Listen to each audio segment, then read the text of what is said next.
Hey, what's up everybody? Welcome back to Brandon Lester Fishing. Today I want to talk a little bit about spinnerbaits, chatterbaits, when I choose which, and a little bit about each one. Y'all stay tuned. This is Real Talk in the Shop.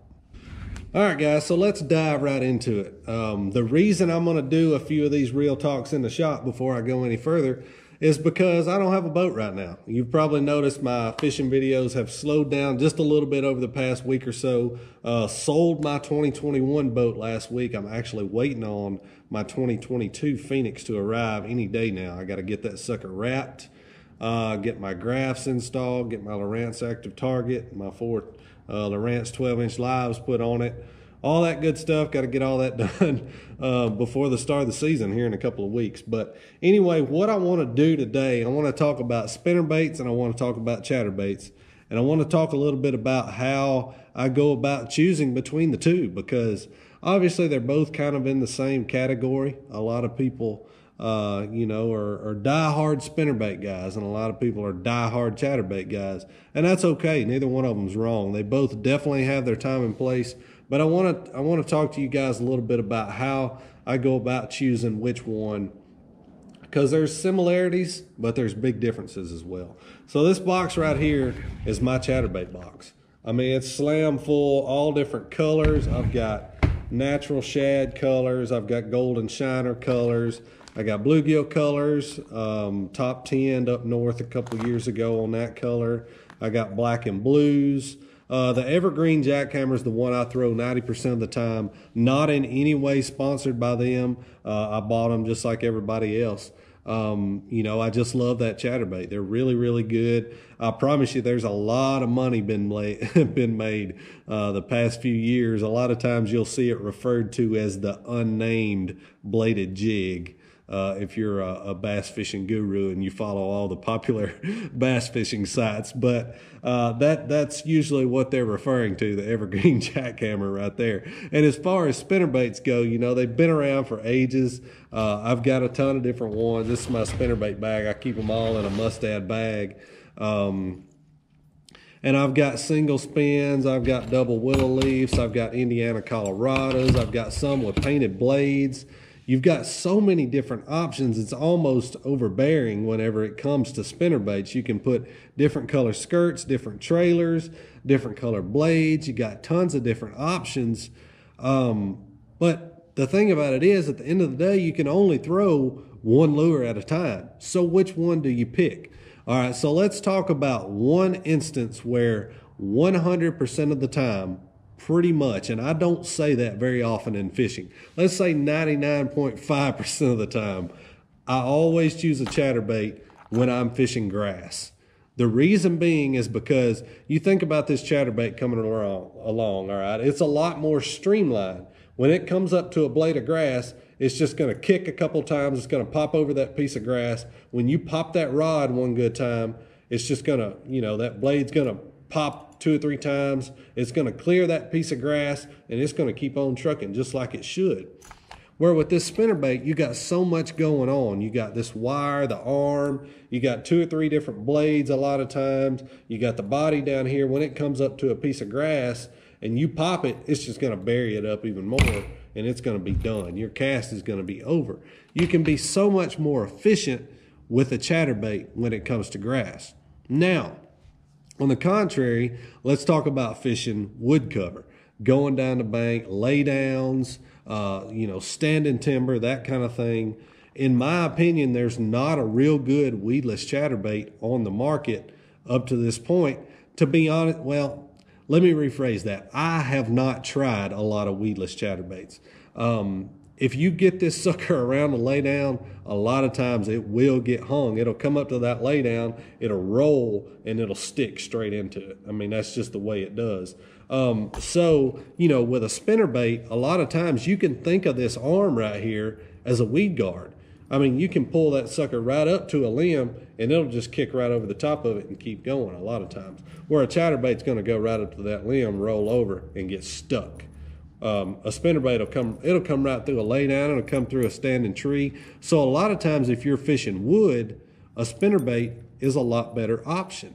Now, let's talk a little bit about water temperatures. This is personal preference. This is Brandon Lester's opinion. I want to preface all this, what I'm fixing to say, by saying this is my opinion over the last 7 or 8 years, fishing tournaments all over the country. I have caught fish on a chatterbait. I don't think it gets too cold to catch them on a chatterbait. I've caught them in 42, 43 degree water. I'm talking about whacked them on a dang chatterbait. And I've caught big ones, I've caught little ones, doesn't matter. For me, when a water temperature gets below about 47 degrees, I can't hardly get bit on a spinnerbait. That's just me. I know there's guys, you know, Grand Lake comes to mind. I fished the Classic there several years ago. The first couple days, Jason Christie's catching them on a big single spin, and the water's like 44, 45 degrees. So I know there are guys that do it, but I'm saying for me, when the water gets below about 47, I typically reach for the chatterbait for sure. Especially there again, a lot of times I do a lot of my fishing this time of year on the Tennessee River Lakes where there's a lot of grass involved. Chatterbait's just going to be a better option there. Let's talk about trailers on each one of these just a little bit. My favorite chatterbait trailer of all time is a 3.5-inch Lake Fork Live Magic Shad. It's got a little segmented body. It's got a little horizontal tail on the back of it, but it swims right along with that chatterbait. It lets the bait stay down like it needs to. Now, one thing you need to realize with the chatterbait, there is a time and place for a bait. Let me dig this one right here out. So this is one of my practice chatterbaits. You can see I've got the hook rolled over because I didn't want to stick them in practice.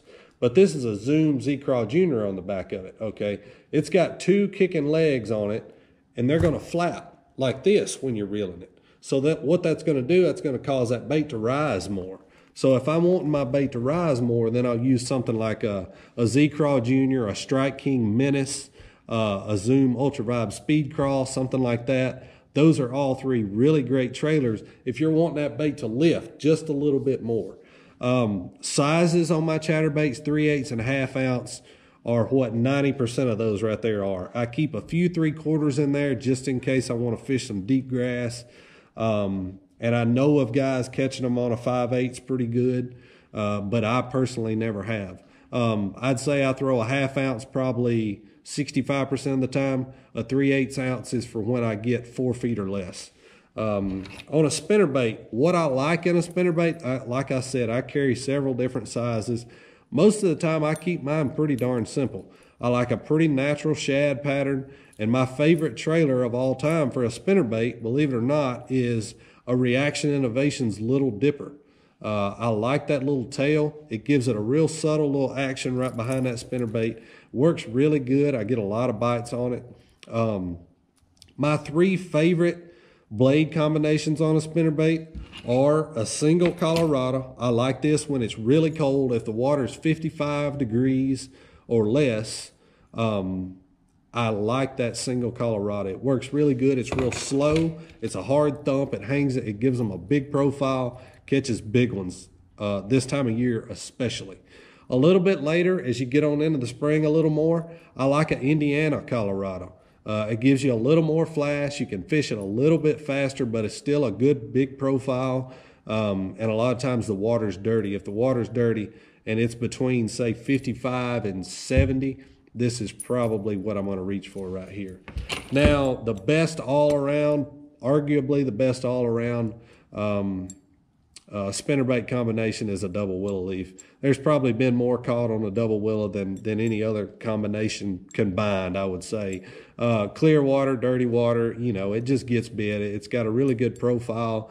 It comes through the water a lot faster. Keep that in mind. If the water's cold, I'd go with some blades that have some more cup to them.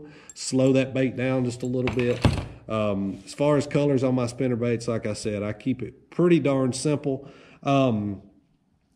But that's, you know, that's a little bit about spinnerbaits and chatterbaits. I know, I wish, you know, there's so much in fishing, guys. Here's what I want everybody to understand. There's so much in fishing that is opinion. It's about confidence. It's about buying some of these baits and that baits and trying them out. But what I want to pass along is my experience. I know there will be guys that say, well, I killed them last week on a spinnerbait going down a grass line. You know, and that's fine. If that works for you, that's great. But for me, I say chatterbait's better in grass. Spinnerbait's better around wood. If you're fishing around rock, I'd have a spinnerbait, a chatterbait, and a crankbait tied on. That's just me. But play around with them. Get you a few chatterbaits, get you a few spinnerbaits. Try them out. I hope this video helps you catch a few more fish. I promise I'll have my new boat real soon. We will be getting the Bassmaster Elite Series started real soon. So we'll have some more fishing coming right up for sure. But you guys take care. Hit that subscribe button if you hadn't. Hey, give me a thumbs up. Drop a comment. I appreciate it. I'll see you guys next time right here. Brandon Lester Fishing.